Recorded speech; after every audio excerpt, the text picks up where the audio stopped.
So guys, the Ashen Iron major update is fastly approaching, and in today's video I wanted to just compile everything that we currently know about this update before we start to learn more in the next couple of weeks. First things first to mention is that this update launches on the 9th of September and is completely free to all players. So if you didn't buy any of the Age of Fate stuff, don't worry, this update is completely free. So all of it completely free, nothing you need to purchase unless you want to buy some cosmetic stuff that probably is coming with this update, but apart from that, everything's free, which is absolutely awesome. Now, alongside that, this is an Into the Light sized update, so if you played that update before, you kind of know what to expect in terms of general scope of this update. If you didn't though, expect to see like stuff like new rewards, activities, exotics, all that kind of stuff, but don't be expecting like a whole new campaign or a new raid or stuff like that.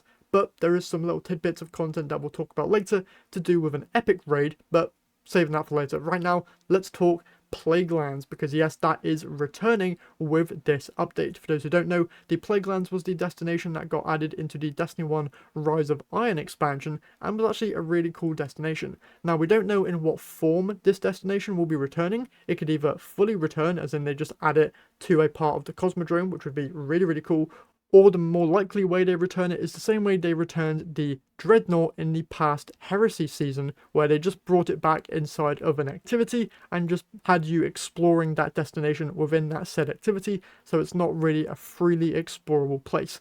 I personally would really like it to be a fully explorable patrol zone, but it's more likely going to be that Dreadnought style never activity exploration type thing, which isn't terrible, but not really what I would personally like. But due to the size of this update, it's what I'm most likely expecting. Now, in terms of new content, there's going to be a new activity called Reclaim, which is, quote, a free player team-based mission where resources are limited and working together is essential. This to me is giving Onslaught vibes, but I'm really hoping that this activity is not Onslaught and is instead its own new unique thing.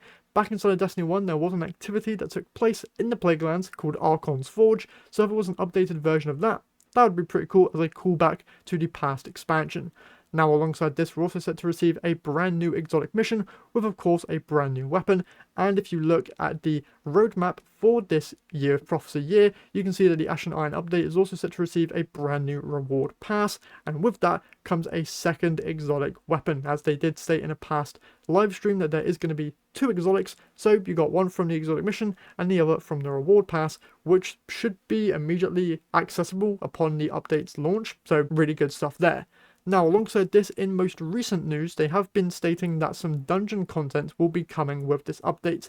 The quote here is that they'll have dungeon content coming to the portal later this season with a September time frame. Encounters from multiple dungeons, with more to come in future updates and releases. So, my expectations of this is that they could be just segmenting different parts of actual dungeons, so maybe like the favourite encounters of each dungeon, and putting those separate encounters into the portal so that people can play them.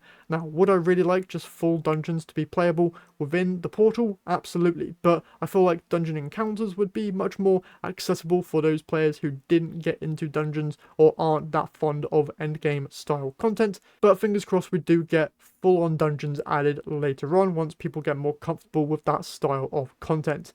Now, for all of my hardcore players, obviously there is going to be some content for you guys, and this takes the form of the Desert Perpetual Epic Raid. Now, we have not gotten any new recent information about what this epic raid entails, but I do believe they're mentioning that stuff like brand new encounters and brand new loot would be something along the lines that could be added within this epic raid. Now, in a Mr. Ruffle Waffles interview that happened, they kind of didn't really want to talk about what content would be coming with the epic raid, so they're really tight-knit on what stuff they're talking about with it, so there's literally no expectations there for what this could mean. But once we get closer to the update actually releasing, we should be learning a whole lot more on what this epic raid entails. But it's going to be an update there to the Desert Perpetual raid, which has me very, very excited. Alongside this, for all my PvP players, Iron Banner is also set to return within this update. Fingers crossed we get some new loot, potentially new armor set with a whole new 2-piece and 4-piece armor set bonus, and maybe even just some general updates to Iron Banner to make it way more fun than it was in the past. Alongside this, the power level is also going to be increasing. Now, in yesterday's tweet, they did state that they're going to be reducing the amount of grind it takes to get to those higher power levels. So with the power level increase, should be quite easier, hopefully, to get to the new max cap, which is going to be around 550 power. Now, my expectation is that once you get to around 500 power, tier 5 loot is going to be dropping like absolute crazy. So if you're an endgame player and want to get guaranteed tier 5s, things like getting to 500 power is going to be something that you are definitely going to want to do. Now, alongside this as well, new artifact perks should also be coming as well. Now, I'm guessing that this will just be one new row of artifact perks, similar to what we got with some of the past seasonal updates within like Echoes, Revenant, and Heresy, which is very, very nice to see. Now, alongside the Plaguelands return, one question is going to get asked a whole lot, and that is in terms of Wrath of the Machine. For those who don't know, Wrath of the Machine was the raid that got added with the Rise of Iron expansion and took place in the Plaguelands. With us returning to this destination inside of this update, many people are going to be asking where this raid actually is, because it's literally the one raid that hasn't returned from Destiny 1, because we have Vault of Glass, King's Fall, and Crota's End, so Wrath of the Machine's the only one we're missing.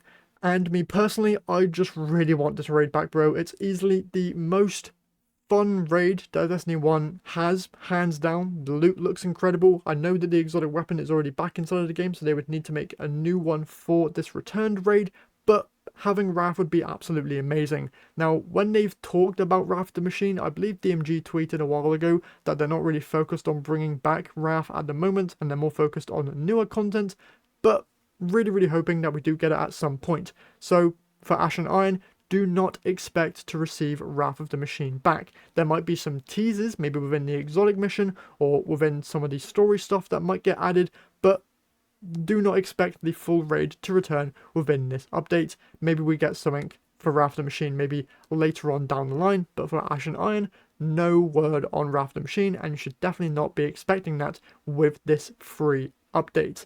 Now, that's all the information that we currently know about this update. As I said, we're going to be learning more and more about Ash and Iron from Bungie in the next couple of weeks, and one thing that I really want to know is how the story is going to be progressing, because they have said that there is going to be some story elements tied into this update, but looking back at the Into the Light update, there wasn't really any story content within that, so I'm really interested to see if there's going to be any like story missions on like a weekly basis, similar to what we got with past seasons added within this update, because this is the last bit of content that we get before we get to the Renegades story. So are they going to like tie in the events of Edge of Fate into Renegades within this update?